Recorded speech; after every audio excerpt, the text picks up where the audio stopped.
We are now calling the Joint Budget and Finance Committee meeting and committee the whole meeting to order. Councilors, have you had a chance to look at the minutes from the last meeting? Is there a motion for approval? I move approval. Second. All in favor say aye. Aye. The minutes from the last meeting have passed. Next is consideration of the consent agenda. Councilors, do you have any items you'd like to place on consent? Yes. Madam Pro Tem? Okay, thank you. These are the items that I'd like to suggest for consent. Item number 4 on page 1. Item number 8 and 9 on page 3. Item number 12 on page 5.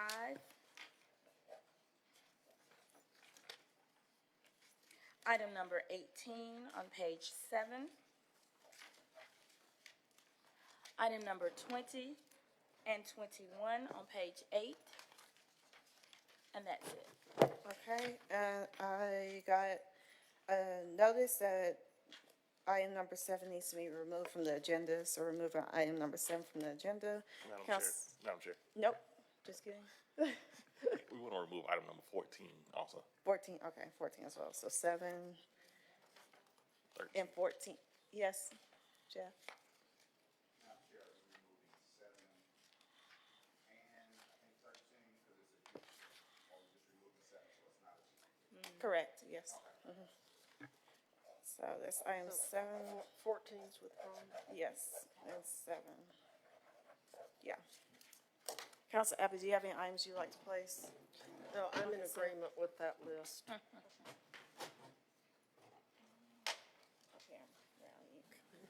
Okay, so it's items 4 on page 1. Items 8 and 9 on page 3.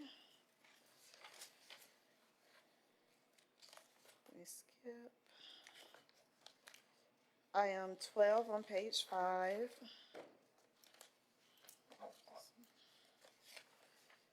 Item 18 on page 7, and items 20 and 21 on page 8. Okay, is there a motion for approval? I move approval. Second. All in favor, say aye. Aye. The consent agenda has passed. If your item is placed on consent, you may enjoy the rest of your day. First item is item number 5.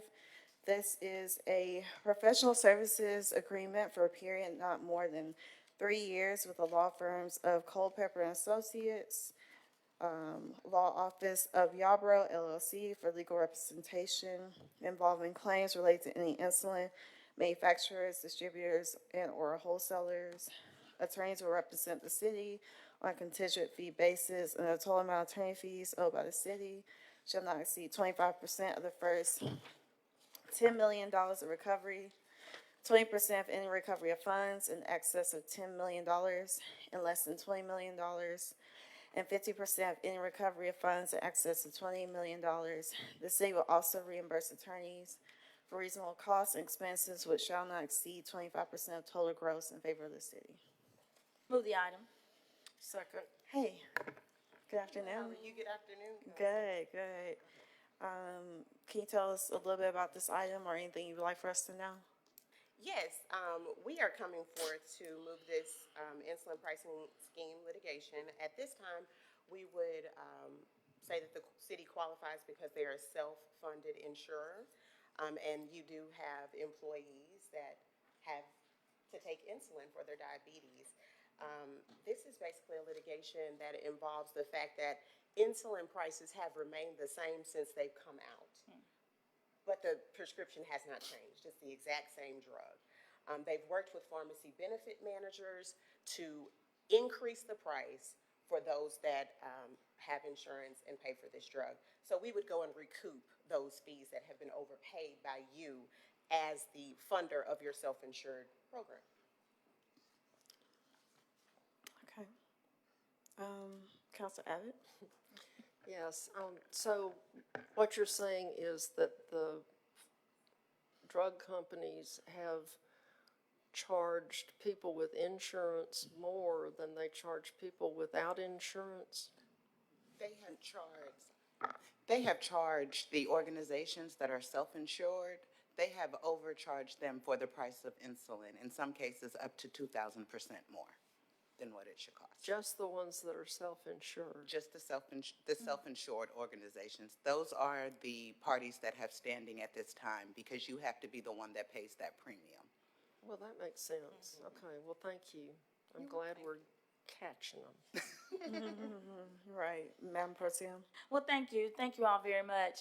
I just wanted to find out just a little bit about the process and procedure of this. So would this information be forthcoming from our Human Resources Department, or how would you all become a part of that litigation? Or is that something the OCA then will refer over to you all? So most of the times, you may be the self-insured carrier, but you have someone that does your administration. Okay. And so we would get with that benefit administrator, whether it's here or sometimes you may actually use Blue Cross to do your administration. We would get with them and get the HIPAA-protected information on which employees count and how much all have paid on an annual basis since the beginning, that we can go back. I think it's to 2018 that we can go back and recoup And those recoup funds for those you. losses? Okay.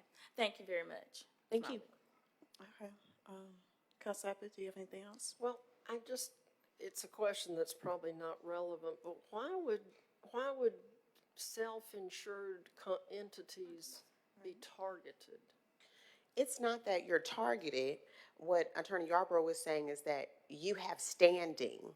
So the individual that goes to CVS and gets the insulin, they only pay a copay. You, as the person that gives the insurance, pay the bulk of the overage. So these are the people that currently have standing. And that's not just cities, it's also unions. Some unions are self-insured. And so it's any self-insured entity would qualify for this.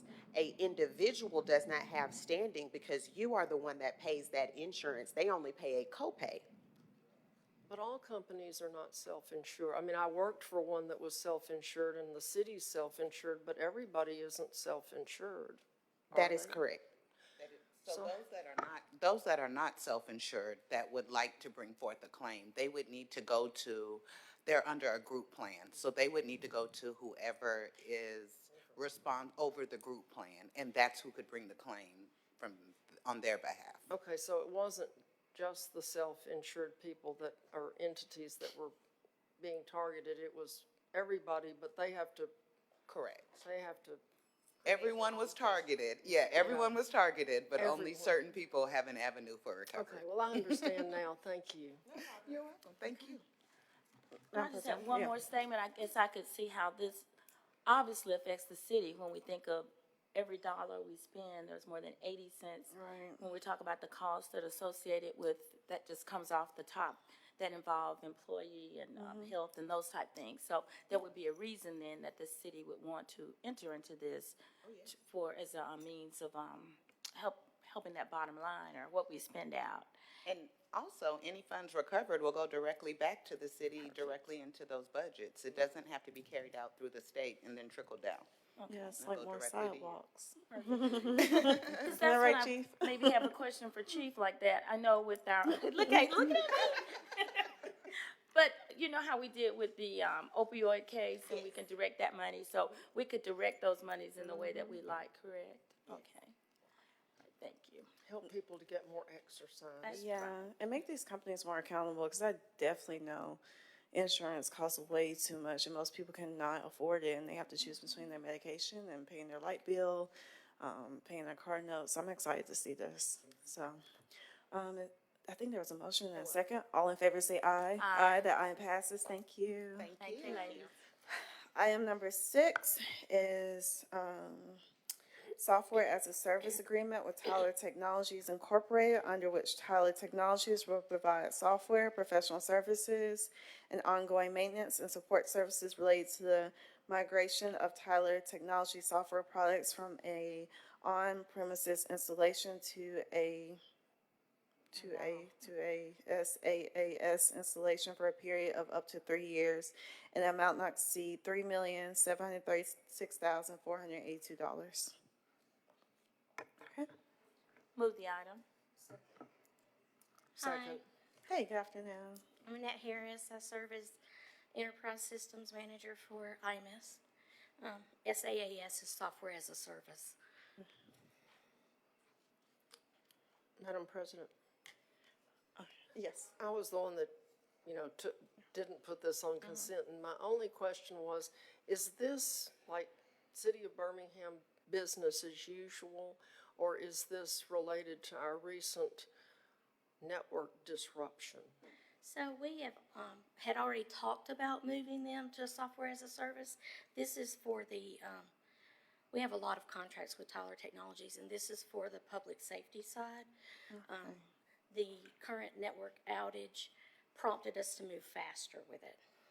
Okay, so that will be like the 911 and The everybody down dispatch, in the, your mobile apps that in the police cars, records, so that they could do their reports. so it'll be in the cloud.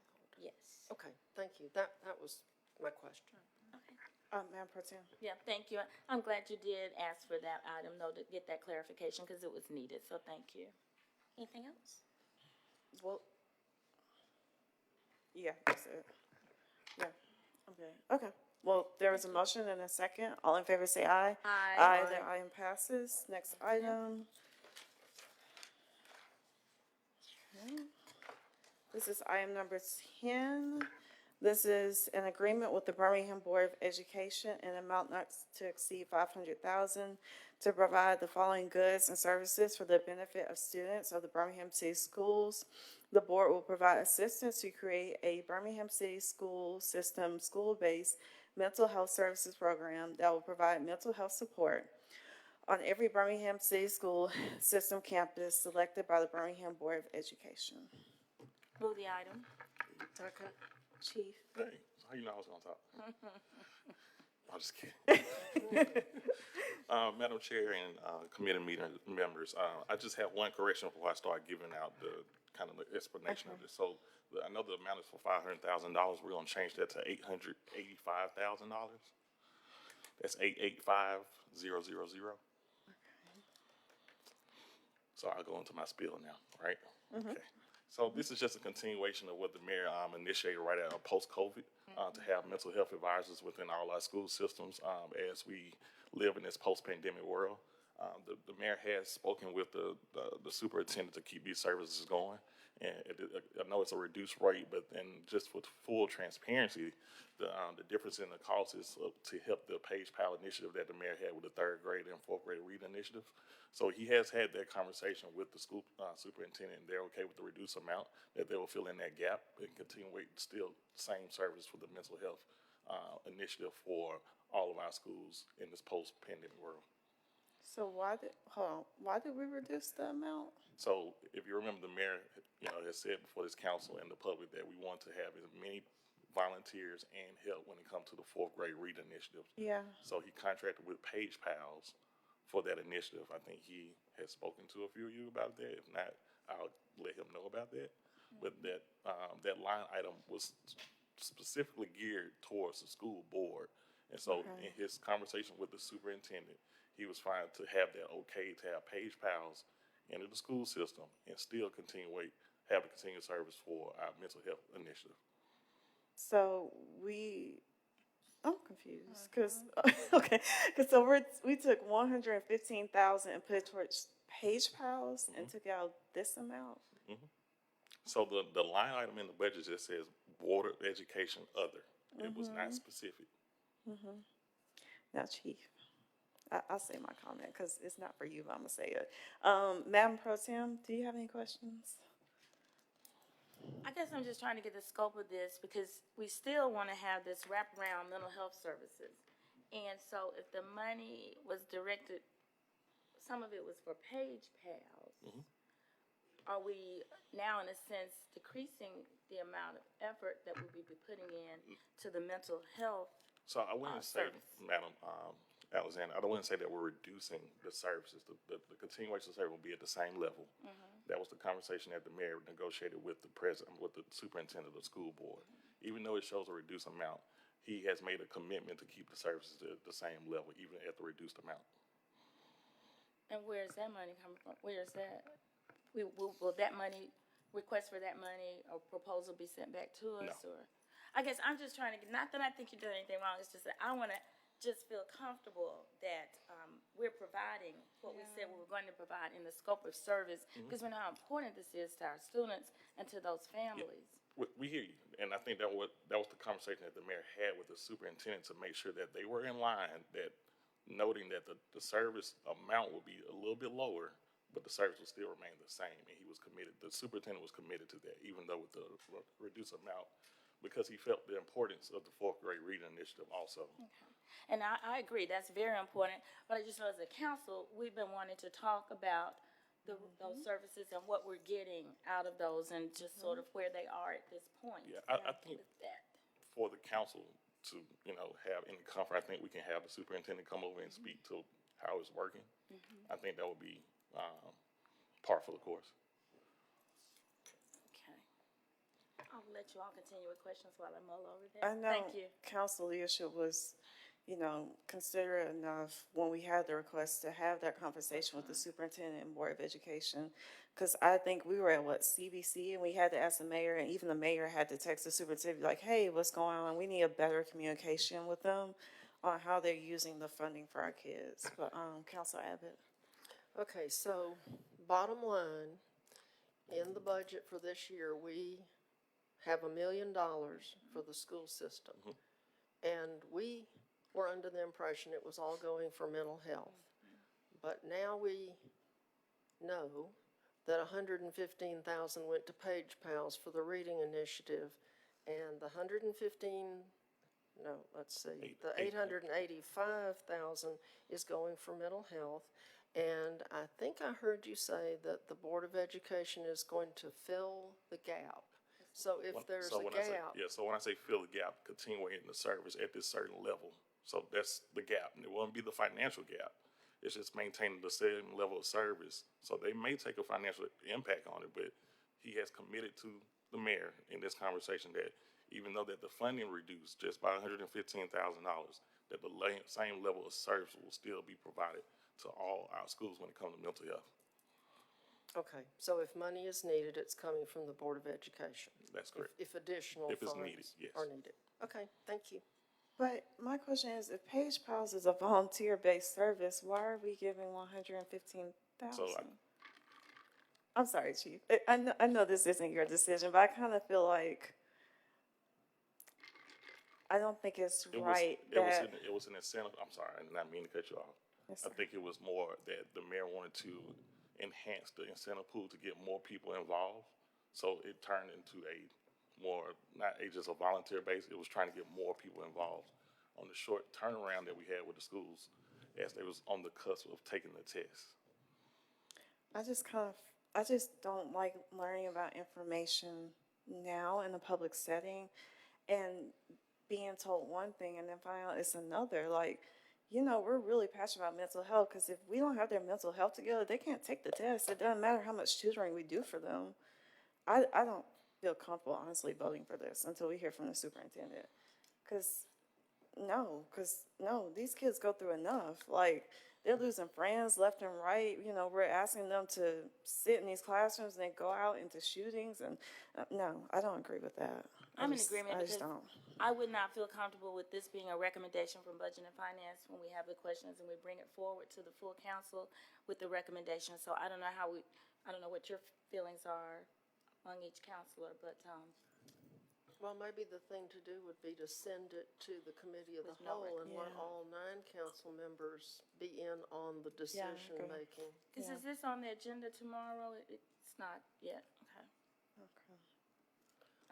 I move, go ahead, Councilor Abbott, it was your suggestion. Well, go ahead. I would move that we move this item and send it to Committee of the Whole for full consideration by the council before any action by the Budget and Finance Committee. Second. There was been a motion and a second. All in favor say aye. Aye. That item will be sent to Committee of the Whole with no recommendation, okay? Okay, next item, I think Committee of the Whole is next week, right? Yes. It's next week, okay. Okay, next item is item number 11. This is for the city to make an application, receive and expend grant funding from the U.S. Department of Justice Law Enforcement Mental Health and Wellness Act projects grant in the amount of $200,000 to improve mental health and wellness services for law enforcement officers, dispatchers, and other interdepartmental personnel that experience trauma with no matching funds due from the city. Move the item. Second. Okay, Chief.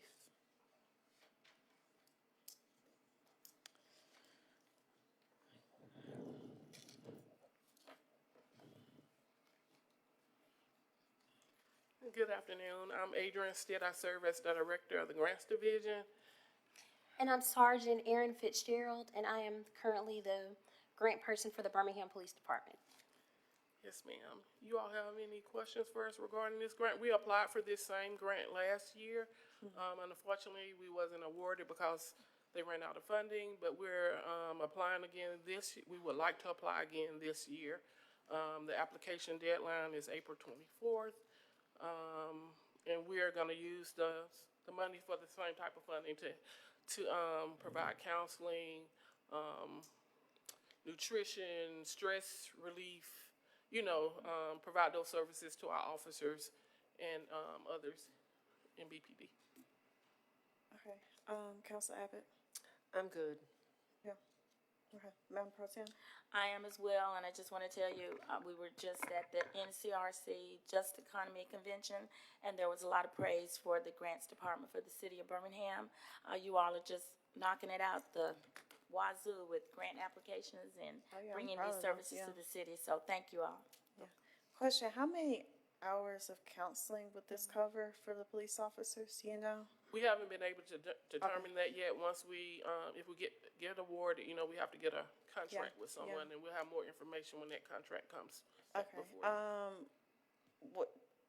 so they ran out of money last year, was that because we sent our application maybe too close to the deadline, like what happened? No, Just- they, from what they told us, it was just they ran out of funding. Okay, do you know how many cities applied last year? I don't know if they provided us. Oh, no, it's okay, I was that just wondering, information, just how did they decide which city just didn't get funding, cause they ran out? So, that's They okay, didn't tell well, us. we're gonna get it this year, so. Okay, well, there's been a motion and a second, all in favor say aye. Aye, the item passes, thank you guys. Next item is item number 13. This is the Birmingham Folk Festival. This festival will assist the city of Birmingham with the organization, promotion, and management of the festival scheduled to take place at Avondale Park on May 4th. Admission will be free and open to the public. The fee for services will be an amount not to exceed $5,000. Move the item. Second. Okay, I think this is probably Jeff or Cheryl. Was submitted by Connie. Sorry, this is, item number 13, Birmingham Folk Festival. Was it, Madam Pro Tem, did you leave? Yeah. Well, I guess, do y'all have any questions? My Council only Abbott? question was, why did we have two items that looked exactly Oh, alike? gotcha, So- gotcha, okay. And one of Same. them was withdrawn, and Yeah. so I don't Gotcha. have any, I know about Okay, it. all right. Well, there's been a motion and a second. All in favor say aye. Aye. Aye, the item passes. Next item is item number 15. And this is for a five-star Japanese restaurant in downtown Birmingham. Will be fostering job growth and economic development. The city will provide incentives under the RISE program in the amount of $50,000, and a tax incentive over the next 3 years, an amount up to but not to exceed $371,833. Move the item. Second. Okay, Chiefus, come speak.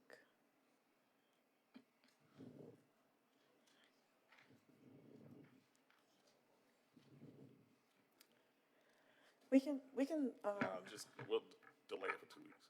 you sure? Yep. Okay, all right. Well, that item will be delayed for 2 weeks.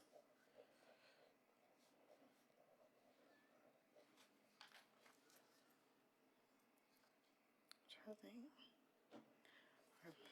No, I was trying to see if it mattered if we put on committee of the whole, but it doesn't, the way that, yeah. Okay. Okay, next item is item number 16. This is where the city will sell 19 acres of land located at 450 Republic Street in the Daniel Payne Industrial Park, for a purchase price of $55,000 per acre. for an estimated total purchase price of $1,045,000, with the property to be used for development of a 50,000 square foot office and warehouse facility. Move the item. Second. Chief. Hey, Attorney Stanley. Good afternoon to the committee. I'm Jim Stanley from the Office of the City Attorney. Ms. Dothard had planned to be here, but she has a family illness she's taking care of, so I'm here in her place to answer any questions you might have. Okay. Counsel Abbott? I was just curious to know what type of business it is. It says they're going to develop a 50,000 square foot office and warehouse facility. Do you know what they do? In this case, they're just going to build the facility and they're going to look for a tenant to come in. But they've got property adjoining this facility in the industrial park already. So their idea is to build the building kind of on a spec basis and bring in a tenant once it's completed. Oh, okay. I didn't know we did speculative things with our industrial parks. We don't typically it's for the end users, deals directly with us, but Scannell in this case wanted to do this one on spec. Okay, so he's already there, so we're allowing it because That's he's right. been such a good person. Yeah, they took property that'd been there for a while and not developed and did develop that adjoining property. Okay, thank you. Okay. Madam Pro I Tem? don't have any questions. I don't have any questions either. There's been a motion and a second. All in favor say aye. Aye. The item passes. Next item is item number 17. This is an agreement with Bird Landscape LLC in an amount not to exceed $2,250,000 to allow them to perform regular lawn care services for city-owned and approved lots and right-of-ways in the industrial center neighborhood for a period of 1 year. Said fund to be paid from the Neighborhood Association Fund. Move the item. Second? Yeah, I know Ms. Williams is here. I want to hear about this one. Yeah. I'm interested in this one I'm curious. because I need a little one pager to take the neighborhood meetings and tell them they can use their funding for this. Maybe that tool, I'm maybe so that serious. tool bank, whatever happened to the tool bank? Oh yeah, we still have Borrow it. some Yeah, tools. we still have it. Good afternoon, Alice Williams, Deputy Director of Community Resource Services. Sierra Benson, Community Resource Representative. And so, committee, this particular item, we have allowed the Neighborhood Association to use their money for landscaping and maintenance. Ms. Benson has taken a few pictures that we can share with you to show you that the areas are concerned of this overgrown right-of-way that they keep encountering every month. You can pass that around to them. So what we've done was we put together a proposal with the contractor to maintain their neighborhood signage, the right-of-ways and public spaces to help keep those taken care of. And so we do them in other neighborhoods. The Huffman neighborhoods, a couple on the western side, they also do that as well. So they are able to use funding to do that, but it has to be the public spaces and around signage and things like that. Okay, that's fine. Oh yeah. And so in that particular road, Walnut Road, I think it is, it's always overgrown and hard to drive through, so they just would rather just pay someone to just keep that maintained, keep the litter up and the debris removed. Okay. How do I'm trying to see how we can approach our neighborhoods about. It's D7. Oh, good for you. Yeah, so in the past, like I said, we've done that, we've extended that invitation to them to use funding for that. In some instances, we pay it on a monthly basis or quarterly basis, we'll get the Gotcha. invoices and do it that way, but we've been doing it, for several years now in a lot of neighborhoods. Okay. Okay. So they can just propose, we find a contractor that does the work, and then they, send that document to legal and they'll verify what they're gonna do and make sure it's the, public spaces, no private lots, things like that.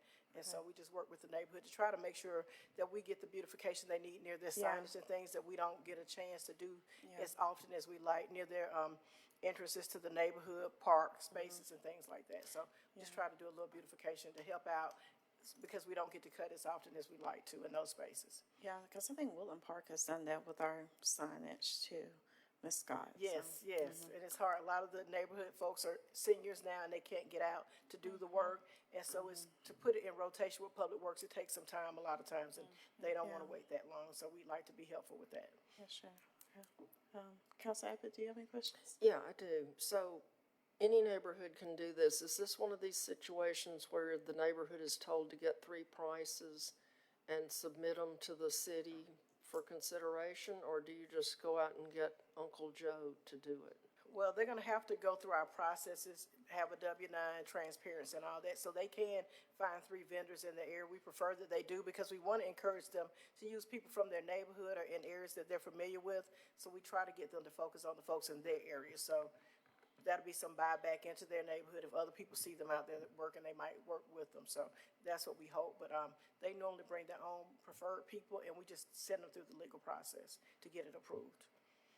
Okay, because I know that a lot of neighborhoods have been asked to get pricing, and it didn't sound like we were doing that in this case, so I just wanted to make sure if I go tell anybody they can do this, I'm telling them the truth and being accurate, because I could see if you just picked somebody, it might be your friend or your relative, or, you know, there might be some blowback. Okay, let me add some clarity. Yeah, Chief. So it's best to go ahead and get the 3 quotes. Usually when we get to that threshold, when it comes over the bid amount, that's when we have to put it out for bid, depending on the size of the job.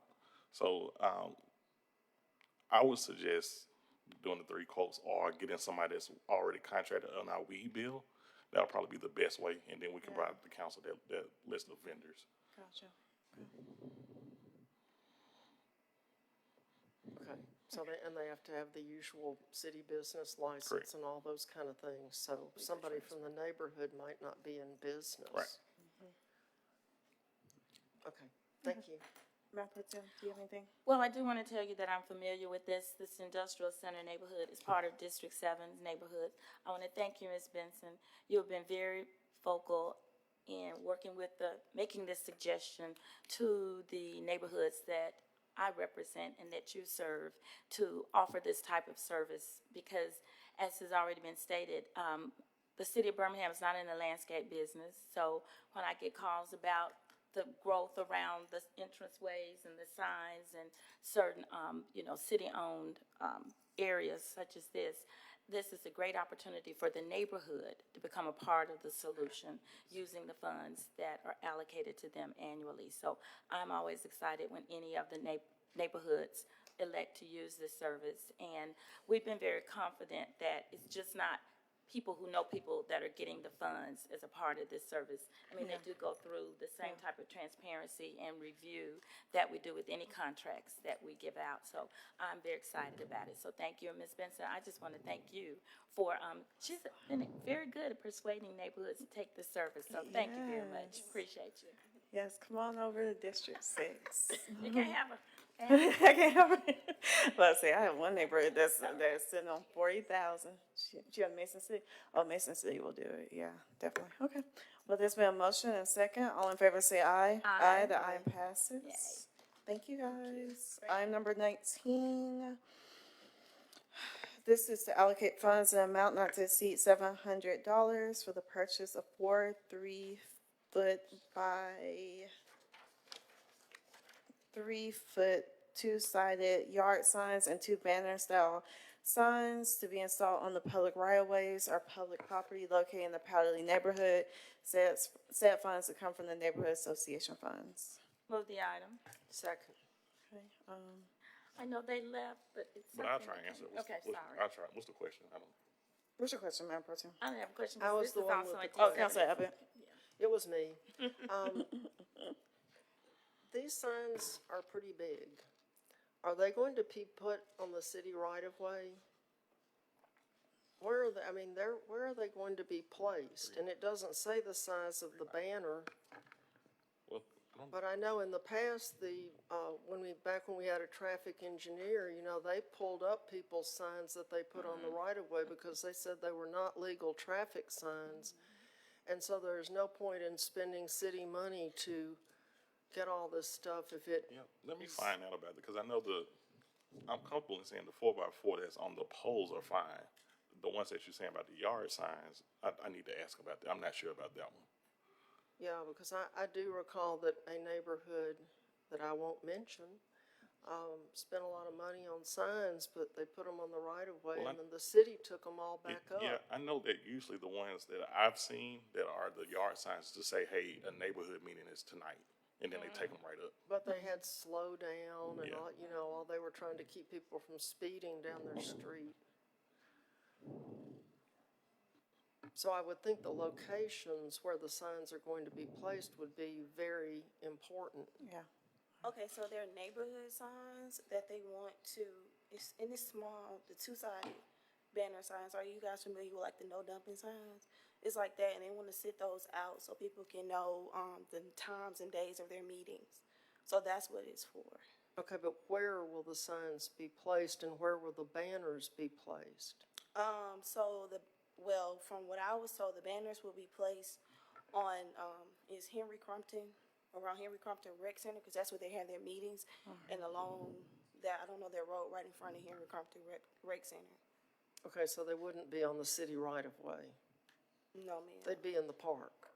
Yes, ma'am. All the signs will be in the park? I'm not sure if all of them will be there. We kind of didn't get to that part of it, because usually OCA will have a sign to tell us which streets, but she didn't tell me which streets exactly. They just wanted to see if they could get the signs, because they want people to know when their neighborhood meetings are to get the enrollment up. Yeah, and I understand that. It just seems to me that as a 3-foot by 3-foot sign could block someone's view if it was on the city right of way, if it's in somebody's front yard or on school property or something where it's not right up against the road. I would think that the VDOT would have to approve the locations of the signs if they were on the right of way. Right, I agree. That would, I know that the banners are in the city's right of way, and I'm comfortable with that size, because that's on a 3x3, so those are fine. 3 by 3 is the signs. The banner has no size. Let's say 4. My stuff just says 2 banner-style signs with grommets. And I think you mentioned that they were gonna be placed at the entrance of the park so they can see where they are at the rec center and the parks. And those are more visible sites for them to see. So that's, if you go to not Memorial Park, but, Henry Crumpton Park, it has an elevated line going into the parking lot so they can place those signs there so that the residents can see it as it comes by. It wouldn't be on the main road because that main road, doesn't suit that, so that would be in the parking lot of the rec center because it sits up on a hill a little bit. So I'm thinking that's where they're supposed to go. Okay. And from my understanding, she stated she was only gonna post them like a day or 2 days before the meeting. So it won't just sit out there all the time because it won't sustain that long, so. Okay. Okay, well, if they're in the park, they shouldn't interfere with anything. I agree. Okay. That's all. Thank you. No, very good, problem. thank you. Okay, all right, there's been a motion and a second, all in favor say aye. Aye. The item passes. We're on to old and new business. Councilors, you should have had a packet, in your folder binder, and this is this is for the city to make application, receive, and expand the grant funding from the Appalachian Regional Commission Partnerships for Opportunity Workforce and Economic Revitalization Initiative Power in the amount of $2 million to the redevelopment of North Birmingham Elementary School with a match requirement which would be allocated from existing HUD funds. Move the item. Second. Hey. Hello, good afternoon. Good Megan afternoon. Venable Thomas. I serve as Director of Community Development. Did you all have any questions about? Can you give us an overview? Sure. So this grant, the Power Grant, it's Partnerships for Opportunity and Workforce Economic Revitalization, and they specifically focus on areas across Appalachia that have been affected by coal mining or other types of impacted related to energy efficiency. And so really seeking to invest in areas that have experienced this through workforce, economic, and community development. And so at the intersection of, we received, fortunately, from Congresswoman Sewell, $3 million for North Birmingham Elementary redevelopment. And we are currently finalists with the Department of Innovation and Economic Opportunity for the Recompete Grant, which is focusing partly on workforce development. At the intersection of those two things, we wanted to bring together in this redevelopment of North Birmingham opportunities for housing and affordable housing, as well as workforce development and training. And so with that $3 million, we really are going to be able to do that housing redevelopment, and with this $2 million, we're looking to be able to bolster that recompete programming by being able to support the development of that commercial space on the North Birmingham site as well. So we always were looking to do mixed use on the North Birmingham Elementary site. This will just enable us to have more funding to be able to attract the right developer and produce the right programming that makes it an inviting space for new opportunities for the North Birmingham Elementary site. Oh, great. Madam Pro Tem? Well, thank you. Glad to see this application. I did want to ask, is this the first time we've ever tried to go out for this type of grant? Is this a brand new grant that's? So the Appalachia Regional Commission has been around for a while, but this is the first time we've ever applied in Birmingham for anything through the Appalachia Regional Commission. And actually, HUD is the one who brought this opportunity forward as one that they thought we might be a good candidate for. And so, of course, we wanted to jump at the opportunity because we know how much it would support some initiatives we're already working on. Is there any match required with this? Yes, and so we're leveraging the $3 million appropriation that we received from Congresswoman Sewell as our match funding. Okay. Thank you. Okay. Council Abbott? So is the North Birmingham School going to be, is the building going to be renovated in order to have training classes? And will it be an incubator type of space to get new businesses started and workforce training? Yes, absolutely. That's the hope, is that we can maintain. So right now, actually, we're working with the school system to begin the surveying of the site to understand really what the building can do. We want to always try to preserve historic buildings that we can, and so really looking at how well we'll be able to do that, to maintain that, but we're looking at a mixed use opportunity. So yes, that workforce opportunity to be on the first floor or somewhere else on the site, and then maintaining that existing building for affordable housing as well. So it would do both. So housing would be located in the school building? Potentially. So we first have to see if there's enough left of the building that we'll be able to reserve to do housing in, but that's the hope, that we would be able to keep as much of the building that's there existing to do housing, as well as to add that commercial component to the building as well. And then, as you know, there's a lot of land on the site too that is not being utilized currently, and so that also creates opportunity for new construction. So if the existing site doesn't work, we also have a lot of land to work with, as well as purchasing some land bank lots that are right adjacent to the site as well. So it gives us a lot of opportunity to redevelop on that site. Yeah, it would have been good to have a map in here so that we could see what we're looking at. But next time. I'm assuming that this will be similar to what they want to do in Smithfield with the school building that's going to become senior housing? Exactly. Yes, we would like to be able to do something like that on this site as well. Okay, good. Thank you. Okay. I don't have anything else. I'm excited about it. Was there a motion and a second? Yes. I move approval just in case. Yes. All in favor say aye. Aye. The item passes. Thank you. Thank you. All Oh, right. Dr. T, if I Yes, could. yes, Very good job with the panel discussion in our NCRC. So thank you very much for representing us well. Thank you. Thank you. Thank you for coming. Chief, when will this be on the council agenda? Next week? Okay, I was just wondering. All right. The next Budget and Finance Committee meeting will be on Monday, April 22nd at 3:30 p.m. Is there a motion for adjournment? Madam Chair, Yes. before we adjourn, I did miss something on the minutes, never but miss it's anything. only the spelling of my name. So if that could be fixed, and it's still spelled the same way it's always been Oh, spelled. no, But it's not Valerie. it's a the E. common thing that happens. A's must be easy to poke. Okay, well, we'll make a note to I know, it's not you. So on But can we that- just on make a that- note that it's Valerie with the E, not A? On that note, I move that we adjourn. Second. All in favor, say aye. Aye. Aye, thank you guys. Thank you.